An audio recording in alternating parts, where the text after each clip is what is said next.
لەبارەی درێژەکێشانی ئابلۆقەی بەغدا لەسەر هەرێمی کوردستان چی دەڵێیت؟ سەبارەت بۆ ئابلۆقەی کە حکوومەتی عێراقی خستە سەر هەرێمی کوردستان، من بە گەمەشی سیاسی دەیبینم کە حکوومەتی عێراق ئەمڕۆکە لەسەر هەرێمی کوردستانی دەسەپێنێتن. عەرەب قەت جێسیقە نەبووە، جێسیقەش نابێتن. بۆیە ئێمە دەبێت پشت بە داهاتی خۆمان بەستین، بە شەریکاتی خۆمان بەستین، بە سامانی خۆمان ببەستین. من وەکو هاوڵاتێکی کورد بە من وایە ئەو زەختانێک کە بەغدا ئێستا سەر هەرێمی کوردستانەکە بۆ ئەوەی کە بگاتە کاتی انتخابات و لەو کاتی ئەم کارتەی بەکاربینی بۆ دیژی کورد، بۆ شکانی کورد کە لەم کاتانە ئێستا ئەو زەختانە بەکاردێنی بۆ بگاتە ماوەی انتخاباتەکە.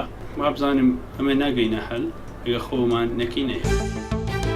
ئێمە بەرامبەر بە بەغدا هەموو نیازپاکیەکمان پیشان داوە بەرەو ئەو ڕوبەڕووبوونی ئەو قەیرانەی کە بەرەو ڕوومان داهاتووە، بەڵام بەغدا پێدەچێت هەر کات بە فیرۆ دەداتن لەگەڵ ئێمە. پێویستە هەموو کوردیەک ڕیز بین ئەو هەڵبژاردنەی کە لە پێشمانەوەیە بە یەک دەنگ بەرامبەر بە بەغدا بۆستینەوە بۆ بەدەستهێنانی مافەکانی خۆمان.